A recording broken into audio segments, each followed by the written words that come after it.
A major Raptors free agent target has been revealed, and we know Masai Ujiri has been pretty active in terms of making moves for this Raptors roster moving forward in the future, and Patrick Williams is a guy that fits the Scottie Barnes timeline. He's an elite sort of wing player that can play the forward spot, and him potentially coming into the Toronto Raptors would have a serious effect on other free agents that we have. We've also brought in host of Bulls Digest, Rico Greenhowe, to break down, to dive into who Patrick Williams is as a player and whether or not it makes sense for the Toronto Raptors to actually go after him and get him. But Rico, welcome to the channel, and we're talking Patrick Williams, sir. What are your initial thoughts on this guy before we dive into the latest reports? Well, I feel like he was a sleeper pick for the Chicago Bulls that is still sleeping. And I think that at the end of the day, the experiment is over here in Chicago. And I think it is probably best that Chicago gets ready to move on from Patrick Williams, as painful as that statement is. That's fair. That's fair. He's a guy that had a lot of hype, a lot of potential coming in, another number 4 overall pick. But the Bulls, after the Alex Caruso trade and all the rumors that are spiraling up right now, it feels like they're cleaning house. And one of their big free agents seems like, as you mentioned, could be on his way out. So let's break down the report, because the Bulls, and this has come from Jake Fisher of Yahoo Sports, the Bulls have been communicating with rival teams a desire to reshape their roster. League sources have told Yahoo Sports. The Bulls GM, who I don't even want to try to pronounce, or GM, head of basketball operations, I don't want to pronounce his name, but front office has struck a deal that brings the first player back to Chicago via trade in 3 years, obviously getting Josh Giddey. Report goes on to say that although many executives from opposing teams believed a potential construct for a Patrick Williams sign-in trade could go down, with the fourth-year forward being set to enter restricted free agency, with OKC, Toronto, and Charlotte already being mentioned by league personnel as possible landing spots for Williams outside of Chicago. So again, he's entering restricted free agency, so the Bulls have some ability to keep him on their group, on their roster. Switching to the wrong scene there, Rico. But they're saying a potential sign-in trade might be able to be struck for Chicago to make a type of deal happen. What type of player would the Bulls maybe on this Raptors group would the Bulls be interested? I know in the past Gary Trent Jr. has been linked, and there's some interesting guys in this Raptors group, but who would you feel on this sort of list of guys as someone you'd like to see in return for Patrick Williams' deal? Well, I mean, I definitely would like Gary Trent, but I just think that now that we've made the Giddy deal, it just doesn't make a whole bunch of sense at this point in time.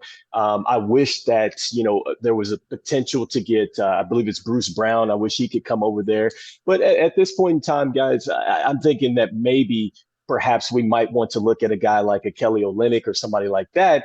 Perhaps we can get a center over here. We need something up on the front line to get them over here to the Chicago Bulls and start to build in a way that is going to allow Josh Giddey, Kobe White, DeSumo, and these guys to be successful. Yeah, some floor spacing's obviously big for the Bulls, and you guys have an interesting roster yourselves. Lots of players that are entering this sort of free agency. We're not sure what's going to happen with Lonzo Ball, whether or not he'll look decent if he returns to the Chicago Bulls or something happen along those lines. Obviously, Raptor favorite DeMar DeRozan, he's entering unrestricted free agent. So you have a lot of directions the team could go with the Chicago Bulls. You know, a potential sign and trade deal. I don't know if that's really the route Masai Ujiri want to go. I feel like he just want to make an offer to the Chicago Bulls, wing Patrick Williams, and see if we can just steal him away, because again, Patrick Williams has put up some solid stats, even if he's been a bit disappointing. I mean, 10 points per game, 4 rebounds, 1.5 assists. They're not going to jump off the box score to you as a guy that, has been overwhelming, even under a block and a steal per night,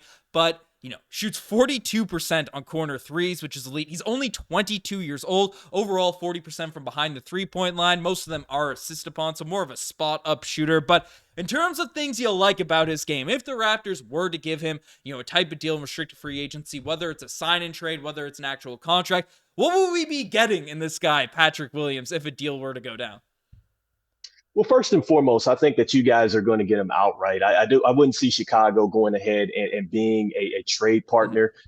Just kind of throwing some of the players out there that Toronto has. I think that perhaps it would just be best for Chicago to just go ahead and cut ties, as painful as that may seen. But I would say this: the type of player that you are going to get from Patrick Williams is you're going to get a guy that can absolutely shoot the 3-pointer, and he is an absolute seatbelt when he is locked in on the defensive end. He will clamp down and strap up. It is going to be a scary lineup when you put this with Scottie Barnes and you put this with a guy like Immanuel Quickley. If you can continue to get the ascension that you're getting from RJ Barrett, this becomes super scary for Toronto. And the one thing that I will say about Toronto is you have luck on your side. Just about every Chicago Bull that has left has actually become pretty good. That is going to be Bobby Portis. That is going to be Wendell Carter Jr. You're looking at Chris Dunn, Laurel Marketing. The list goes on and on, even Derek Jones Jr. So I would say that luck would be on Toronto's side if they were to go ahead and strike a deal with Patrick Williams. That's fair. Yeah.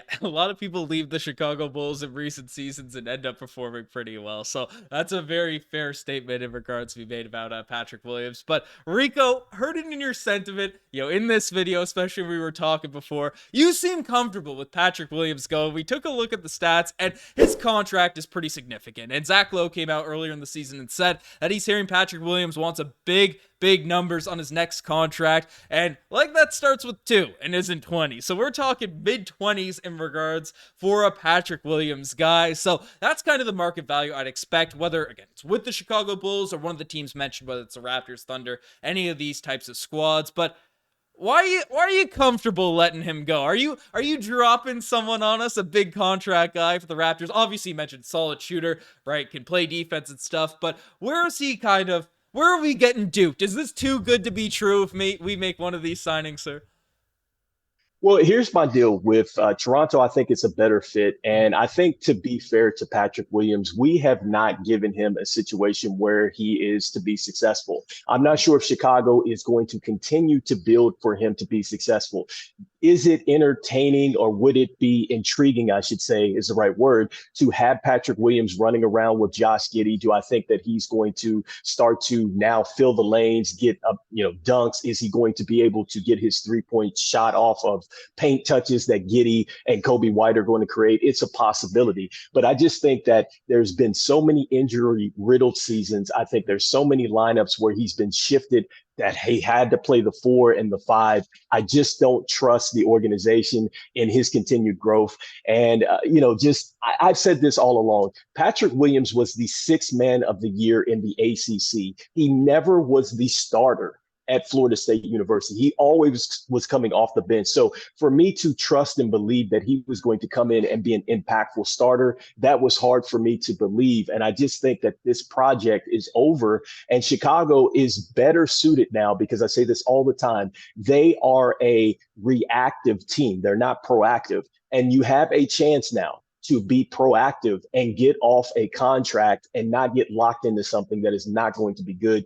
Give Toronto this opportunity and let him run with Scottie Barnes. I think that he's in a better situation. I think the Chicago Bulls can be better suited using that money elsewhere. That's fair. There's lots of options for the Bulls and the Raptors. 2 teams in interesting spots now for the near future, but we'll see how it all shakes out. Personally, I'd be excited to bring in a guy, shortcomings or things all with it, that can knock down threes, that can play some defense, and maybe get, he's only 22 years old, 2 years younger than me, which is crazy. So it's, him coming in would be an exciting stuff. But Rico, appreciate having you on. I'm sure there's going to be different moves during the offseason, different things happening. So folks, definitely check out Bulls Digest. You want to keep up to date with everything regarding the Chicago Bulls. But appreciate you, Rico. Appreciate everyone watching. You guys are the best. Cheers.